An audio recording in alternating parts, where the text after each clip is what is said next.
পাশাপাশি বেআইনি বালি তোলার বিরুদ্ধে অভিযান পুলিশের। গোসাবাতেও আটক 5টি বালি বোঝাই নৌকো। চণ্ডীপুর ফিশারি ঘাট থেকে সোনাখালীতে যাওয়ার সময় আটক করা হয় এই 5টি নৌকো। বালি তোলার কোনো বৈধ নথি ছিল না বলে পুলিশের দাবি। 5 জন গ্রেফতার হয়েছে। বালি চুরির বিরুদ্ধে অভিযান উত্তর 24 পরগনার বাদুড়িয়াতেও 8 জনকে গ্রেফতার করা হয়েছে। ইছামতি থেকে অবৈধভাবে বালি তোলার বিরুদ্ধে অভিযান বাদুড়িয়া থানার পুলিশের। বালি খননের বৈধ অনুমতি না থাকায় আটক করা হয়েছে বালি বোঝাই 6টি নৌকো। নৌকো থেকে বালি নামানোর সময় 8 জনকে গ্রেফতার করা হয়। টুলু মণ্ডলের খাসতালুক মোহাম্মদ বাজারে এবার বালি চুরির বিরুদ্ধে অভিযান। ময়ূরাক্ষী নদীর চরে অভিযান বিএলএলআরও দপ্তরে আটক 5টি ট্রাক্টর। নিয়ম বহির্ভূতভাবে গভীর রাতে চুরি করে বালি তোলা হচ্ছিল বলে অভিযোগ। সেই সময় অভিযান হয়।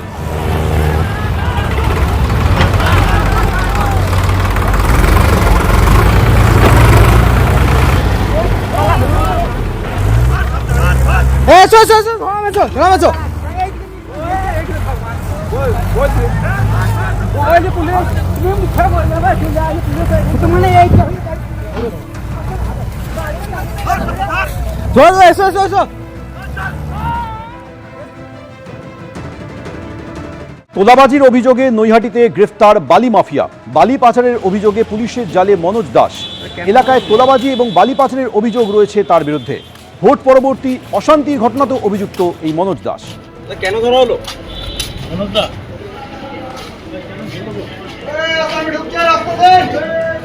বাম আমলে বিতাড়িত হয়েছিলেন, বিজেপি জমানায় প্রত্যাবর্তন হলো। 19 বছর পর কলকাতায় ফিরলেন তসলিমা নাসরিন। 19 বছর আগের কলকাতা এখন আর নেই, অনেকটাই বদলে গিয়েছে। আমি ভাবতেও পারিনি কোনোদিন যে কলকাতায় ফিরতে পারবো, বললেন তসলিমা নাসরিন। দিদি, এই যে প্রায় 2 দশক পর কলকাতায় ফেরা, যে অভিজ্ঞতা নিয়ে কলকাতা ছেড়েছিলেন আর আজকে যে অভিজ্ঞতা নিয়ে কলকাতায় এলেন, দুটো যদি বলেন। এয়ারপোর্ট থেকে কলকাতায় নিশ্চয়ই গাড়িতে দেখতে দেখতে এসছেন। হ্যাঁ, অনেকটাই বদলে গেছে। সেই 19 বছর আগের কলকাতা এখন আর নেই। তবে আমি যে ফিরতে পেরেছি এটাই আমার কাছে খুব আনন্দের বিষয়।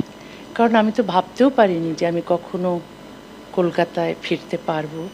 তবে এই যে সেকুলার মিশন ট্রাস্টের ওসমান মল্লিক আমাকে আমন্ত্রণ জানিয়েছেন, এখানে আমার কবিতা পাঠ হবে।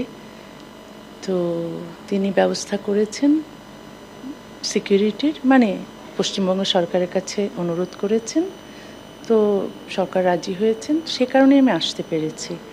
তবে আমি ধন্যবাদ জানাই ওসমান মল্লিককে এবং ধন্যবাদ জানাই, কৃতজ্ঞতা জানাই পশ্চিমবঙ্গ সরকারকে। কারণ আমাকে সিকিউরিটি দিচ্ছেন, সে কারণে আমি আসতে পারছি। আর কলকাতায় এসে খুবই ভালো লাগছে। এককালে তো আমি এখানে ছিলাম, কখনো যে আমাকে চলে যেতে হবে এই প্রগতিশীলদের শহর থেকে, এটা ভাবতে পারিনি। আমি ভেবেছিলাম বাংলাদেশ থেকে আমাকে তাড়িয়ে দিয়েছে, ঠিক আছে, ওটা তো জিহাদিস্তান হয়ে গেছে, ওটা মৌলবাদীদের দেশ হয়ে গেছে, আমাকে তাড়াতেই পারে।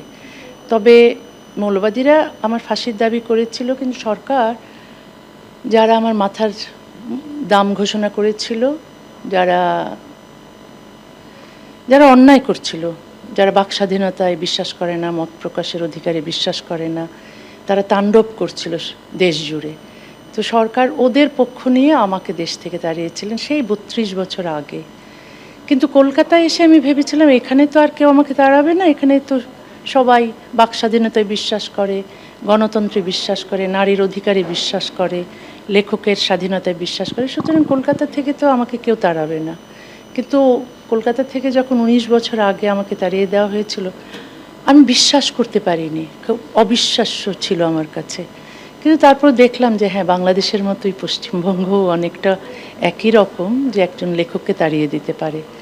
তো ভালো যে আমি ফিরতে পেরেছি। বাংলাদেশে তো ফেরা সম্ভব নয়, এ জীবনে হবেও না। তবে কলকাতা যে সত্যিই প্রগতিশীলদের শহর, এটা যেন আজকে মনে হচ্ছে যে প্রমাণ করেছে, কারণ আমি ফিরতে পেরেছি। এবিপি আনন্দ এগিয়ে থাকে, এগিয়ে রাখে।